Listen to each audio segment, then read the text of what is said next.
Patuloy na nadaragdagan ang bilang ng mga kalahok sa kilos protesta ng Iglesia ni Cristo sa EDSA People Power Monument. Narito balita ni Jason Rubrico live. Jason, magandang gabi. Jade at Mar, magandang gabi. Ayon sa Quezon City Police District, umabot na sa mahigit 15,500 na rallyista ang nandito ngayon sa EDSA People Power Monument. Sa kabila ng paglipas ng oras, patuloy pa rin dumarating ang mga miyembro ng INC habang nananatiling puno ang malaking bahagi ng EDSA sa paligid ng People Power Monument.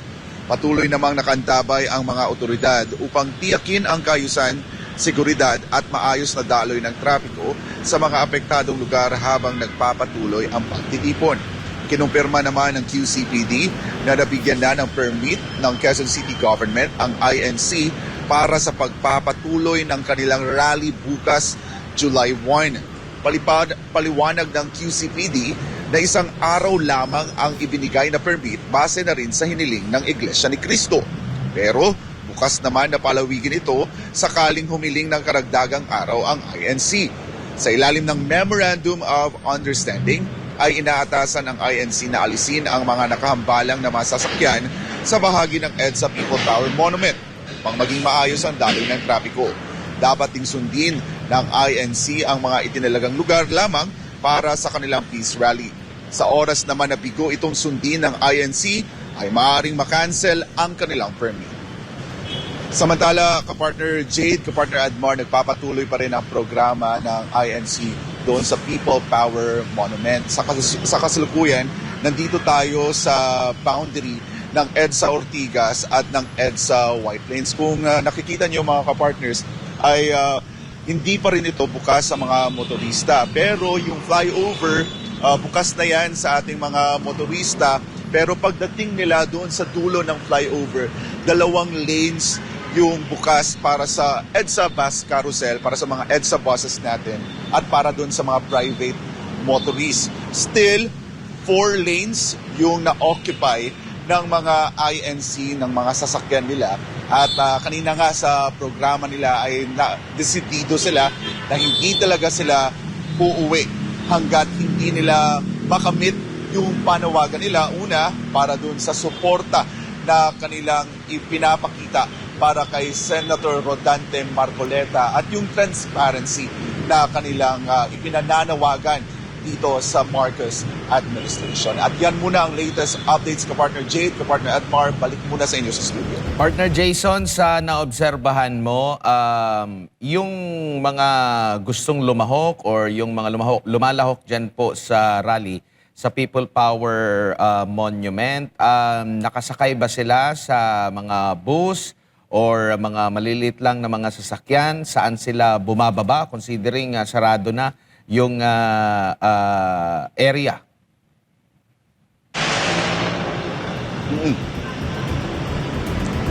Partner Admar, iba-iba yung mode of transportation ng ating mga kababayan dito na pumupunta, nakikisa sa rally ng Iglesia ni Cristo. May mga small vehicles, merong mga small vehicles nga, merong mga buses, no? At yung iba, kung nakikita mo ka-partner Admar, yung sa harap ko nito, minsan dito na dinadrop off yung ibang mga taga-INC, yung mga nais dumalo or yung iba't ibang grupo din na nais dumalo sa pagtitipon doon sa People Power Monument. Meron din ka-partner Admar, papakita lang natin, no? Dito yung walkway na yan, yung maraming mga ano dyan, labas-pasok, no?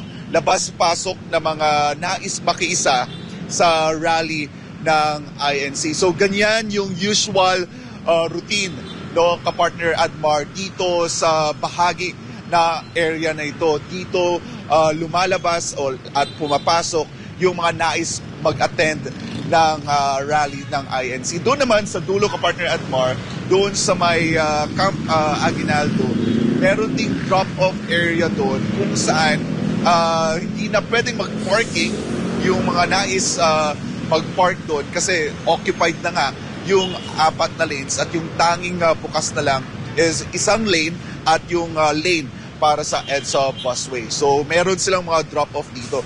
Yun lang, kanina napansin natin ka-partner Admar kasi sa southbound lane meron din doon no na mga dinodrop off na mga kababayan natin, na mga mga iba't ibang grupo, pero nagkaroon lang ng kaguluhan kasi sa base sa natanggap natin na impormasyon, may iba na hinaharangan umano. Pero dininaya ng NCRPO, wala silang dinedenay na makapasok o maka-attend ng lais mag-attend dito sa rally ng INC, Kapartner Edmar. So magkabilang bound, mayroon pa rin tao maliban dito sa northbound area at yung tapat, yung southbound, marami pa rin tao sa kasalukuyan doon. That's correct, Kapartner Edmar. Doon dito sa northbound lane, dito sa may People Power Monument, marami pang mga tao. Dito naman sa southbound lane, medyo kakaunti na lang, pero meron pa ring mga sasakyang naka-park along the EDSA road, no? And yung iba ay doon nagsistay overnight sa mga nakaupo lang sila doon sa mga labas ng gasoline stations, sa labas ng mga establishments. So may mga iba doon na doon lang talaga sila naka-standby, Kapartner Edmar. Opo, at kung di ako magkakamali dyan sa malapit ba sa kinaroroonan mo, may bus station dyan, yung bus lane. Mayroon ka bang napapansin na mga pasahero na pahirapan na makauwi? Kasi anong araw pa ngayon? Martes pa ngayon, lalo na dyan sa area na yan sa kinaroroonan mo, marami ding mga dumadaan dyan na mga kababayan natin na papauwi sa kanilang mga tahanan. Isa nga sa Kapartner Edmar, isa sa mga stations dito is yung dalawang malaking mall, no? So alam natin malaki yung bulk ng mga passengers dyan. So napansin natin kanina na meron pa rin talagang mga pasahero na naghihintay ng matagal dahil matagal, Kapartner Edmar, yung biyahe coming from the EDSA Ortigas, daan dito sa EDSA White Plains hanggang makalabas ka hanggang dun sa Kapartner Edmar, ay mataas yung mabigat yung daloy ng trapiko kasi yun nga, dalawang lanes lang yung bukas, yung EDSA bus lane at yung Kapartner Edmar, yung isang lane, and yung EDSA bus lane parang naging shared lanes na siya para sa mga private motorists at yung sa mga buses ng EDSA Busway, Kapartner Edmar. Jason, si Jade, ito, may mga reports ka bang natatanggap din na yung mga gustong lumahok din dyan sa EDSA People Power Monument ay nahaharangan o hinaharangan, at meron ding mga kumakalat din sa social media na may text na umano'y magsiuwian na raw. Ano bang tugon ng grupo ng mga relista dyan sa EDSA People Power Monument dyan?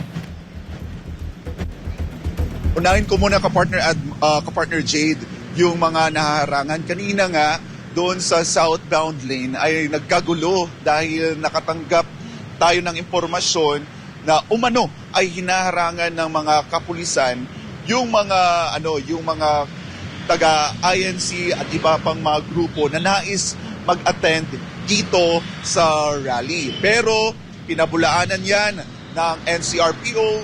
According to them, wala silang hinaharangan. Welcome naman kung sino ang gustong umattend dito. Yung pangalawa na text na kumakalat na magsiuwian na kayo, mga ganito, Kapartner Jade, naglabas ng pahayag ang Iglesia ni Cristo at sabi nila walang nilalabas na pahayag through text at iginiit nila doon sa kanilang programa na walang uuwi, no? Walang uuwi hanggat hindi nila makukuha yung ipinananawagan nila, Kapartner G. Partner Jason, maliban sa kay Senator Alan Peter Cayetano na nagsalita dyan, meron pa bang senador? Kasi nakita ko kanina din na parang nagsalita din si Senadora Amy. And mayroon pa bang ibang na nagsalita? And namataan din ba dyan si Senador Rodante Marcoleta? Tama ka dyan, Kapartner Edmar. Kanina ay nagsalita na nga si Senator Amy Marcos at sa kasalukuyan ay inaantay natin ang pagdating umano ni Senator Rodante Marcoleta para makiisa nga dito sa rally ng Iglesia ni Cristo. Maliban sa mga senador ay dumating rin si dating Governor Chavit Singson, meron ding mga abogado at ilang mga leaders no, ng INC na nagsalita sa programa, Kapartner Edmar. Opo. At maliban sa mga personahin ng pambansang pulisya, meron ka rin bang namataan ng mga miyembro ng militar considering nakataas din pa ang kanilang alert status ngayon, red alert status din ang hanay ng militar dito po sa Metro Manila, Partner Jason? So far, Kapartner Edmar, wala tayong nakita ha. Ang nakita natin ay yung mga kapulisan. Meron din from the personnel from the Metropolitan Manila Development Authority and meron din from Philippine Coast Guard na iilan na nakikita natin, Kapartner Edmar, na tumutulong na masecure yung area, Kapartner Edmar. Nabanggit mo mga personahe ng MMDA, meron pa ba silang tinutow na mga sasakyan na tingin nila lumalabag sa batas trapiko? Kanina, Kapartner Edmar, nung umaga, nagsimula yung towing. Until nung hapon, nung dumating tayo at chinek natin yung nagpapatuloy na operasyon nila, ang ginagawa na lang nila, Kapartner Edmar, ay kanilang ang tawag nito, yung mga barriers, yung mga concrete barriers, nililipat nila. So, galing from the inner lane doon sa EDSA bus lane, nilalabas nila, Kapartner Edmar, para magkaroon sila or makagawa sila ng another lane for the private motorist na pwedeng madaanan nila, Kapartner Edmar. So far, ngayong gabi ay wala na tayong nakitang operasyon ng MMDA. Ang ginagawa na nila ay yung nagmamando na lang sila ng daloy ng trapiko dito sa kahabaan ng EDSA White Plain, Kapartner Edmar. Opo, at huli na lang, linawin lang natin kasi may mga lumalabas na posibleng umabot ng isang linggo. Sa kasalukuyan, ilang araw ang binigyan ng pahintulot ng Quezon City Government para magkaroon sila ng permit na magsagawa ng pagtitipon dyan, Partner Jason. Yes, Kapartner Edmar, kanina may mga nakakausap tayo na according to them, aabot sila ng 3 araw. And then yung iba nagsasabi na 1 linggo sila tatagal dito sa EDSA People Power Monument. Pero according to the QCPD, yung approve lang ng Quezon City Government is on July 1. No? Bukas yun, Kapartner Edmar. At sabi naman ng QCPD, pwede yun i-extend according to the request ng INC. Pero yun nga, Kapartner Edmar, may mga dapat kailangang sundin. For example, yung nakahambalang na bus ng New Era University, kailangan na nilang tanggalin para maging bumalik yung dating daloy ng trapiko dito, madaanan ulit ng mga motorista. At according doon sa Memorandum of Agreement nila, kapag hindi yun tanggal, hindi yun nakuha, Kapartner Edmar, ay may posibilidad na ma-revoke or ma-cancel yung kanilang rally permit, Kapartner Edmar. Pero nakikita mo dyan yung mga sa security, sa hanay ng pambansang pulisya, mas marami pa rin ang mga rallyista. Mas marami pa rin yung mga rallyista, Kapartner Edmar. Actually, yung mga kapulisan natin, parang kung siguro, na maano natin, kung kanina kasi ang sinabi ng QCPD nasa 7,000 yung dineploy nila, pero yung nakikita natin, nandun lang sila sa may gilid ng kalsada, dun sa may EDSA, dun sa may mga tent area, and then may mga iilan na naka-deploy din dun sa mga sulok-sulok, Kapartner Edmar. Maraming salamat, Partner Jason Rubrico, sa mga impormasyong ibinahagi mo ngayong gabi. Yan po si Jason Rubrico, live mula dyan sa kabaan po ng EDSA, mga kapartner, kung saan ay nananatili pa rin pong sarado, di kay mabigat po ang daloy ng trapiko, no? Sa bahagi po niya ng EDSA, panimula sa bahagi ng EDSA Ortigas hanggang sa papunta sa pinaka-site mismo ng protesta o rally dyan po sa People Power Monument, no? So, planuhin nyo na sa ating mga kababayan na dadaan dyan, maghanap na kayo ng alternatibong ruta at doon naman sa mga dadalo, maaring mahaba-habang lakaran din ang inyo pong gagawin dahil nga po sa mga lugar o mga kalsada na sinara po mga kapartner.